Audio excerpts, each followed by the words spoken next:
think the market opening is coming up on your screens. 80, 90 points lower on the Nifty. You've got the Sensex, which is down about 300 points. So this is in line with what we have on the GIFT Nifty a little earlier, which is the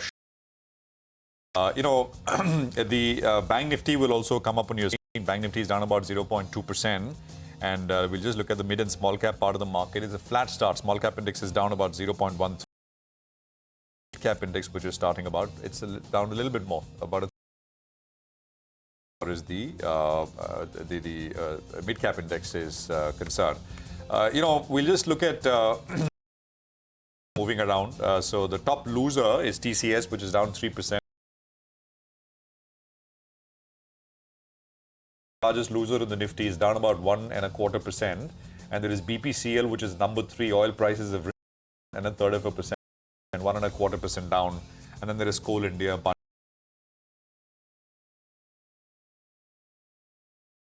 The picture. ONGC is the top gainer on the Nifty. It's up about 0.5%, but that again, I think it's a beneficiary of higher oil prices. So 264 on ONGC. Well, the Adani Group stocks are rebounding. So Adani Enterprises is opened with a gain of close to about 0.6% post the clarification. Adani Port is flat today. Other than that, there are just a handful of gainers in the frontline pack. So ONGC is the top Nifty gainer, but the gain there is less than 1%. Adani Group stocks and Sun Pharma is higher. On the way down, IT continues to struggle. So TCS is the top loser, now extending the fall. 3% gone on that, inching closer to the floor price of 4,001.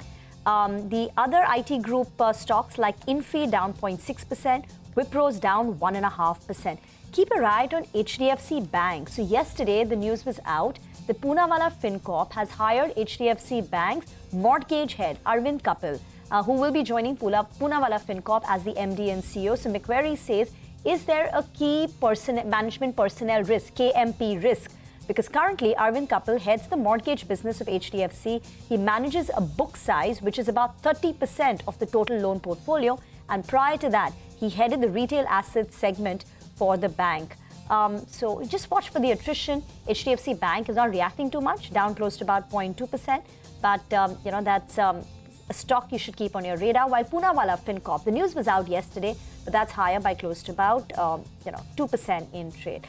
The other Tata Group stocks too are on the back foot. So Tata Motors, Tata Chemicals, Tata Consumer, all of them have a cut of more than about 0.5%. The other oil marketing companies too are under pressure, led by HPCL. So that's down over 2%. And on the gaining side, IOL Chemicals, HG Infra, Swan Energy, which we highlighted, are higher. Well, that's right. HG Infra is up close to 3%. The JV has got an LOA worth around 1,000 crores in the Jodhpur Vidyut Vitran Nigam. So that stock is up and about. It's one of the top outperformers, I think, from the broader markets. A couple of other notable movers. You have the Aditya Birla Group stocks that are in focus. Aditya Birla Sun Life, the promoter is looking to sell 11.5% stake in the company. So both those two stocks, Aditya Birla Capital is higher in trade, and the AMC, in fact, is a little bit lower. The large trade on TCS, that's taken place, so that's out of the way. 0.6% equity changes hands, and I think that's going to be an important factor. Can TCS recover from around this 4,015 odd levels? Because yesterday there was aggressive selling towards the end of trade. So let's see if it can bounce back. That's one of the top drags on the Nifty as we speak. And the Nifty Bank actually is a relative outperformer today because that's flat, while the Nifty is down close to around 0.5% odd.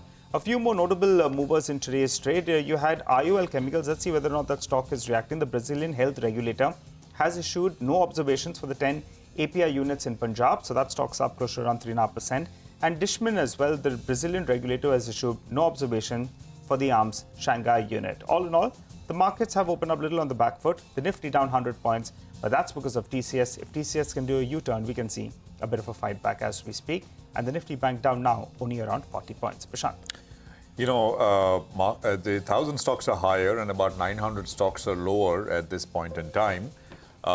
We've got Cochin Shipyard, which is up about 1.33%. Piramal Pharma will come up on your screen, 6% gain. That's a large volume-led gainer, 124 on Piramal Pharma. There is IOL Chemicals, 3%. Anup Engineering is up about 3.5%. Gensol, which basically halved in the recent correction from the highs, I think from about 1,400 to 700-ish levels, Yesterday was limit up, and today again it's up 5%. Volumes are about 17,000 shares, as you can see. Rate gain is up about 2%. I mean, I think I saw IIFL note. I think this was Friday or over the weekend. I think 751, 2% on. But volumes are lacking. I mean, here, if you go down the list, really, without too much going on. Apart from that, on the downside, Lodha, I think we mentioned that 3%. Lodha saw a sharp 7-8% pop yesterday, so that's seeing a bit of a reversal. Chola Finance is down about 1.5%. These oil marketing companies we've highlighted, tire names, right? I mean, I think there is a note on tire stock saying natural rubber prices are up, and that should put things under pressure. So MRF and Apollo Tyre 1.5% and 2.5% lower on sort of these tire companies. Exide is down about 2%. Railtel is another one which is down, and so on and so forth. Amber is down about 1.5%. CAMS is down about 1.5%, so and so forth. So that's the picture. Market breadth, by the way, is still just a tad. I mean, advances are higher than declines, but only barely so without too much going there. So we'll see. 100 points lower, still above the 21,900 level, where the markets kind of found support, and the Nifty's been able to defend those levels over the last I think 4 or 5 trading sessions now, really speaking.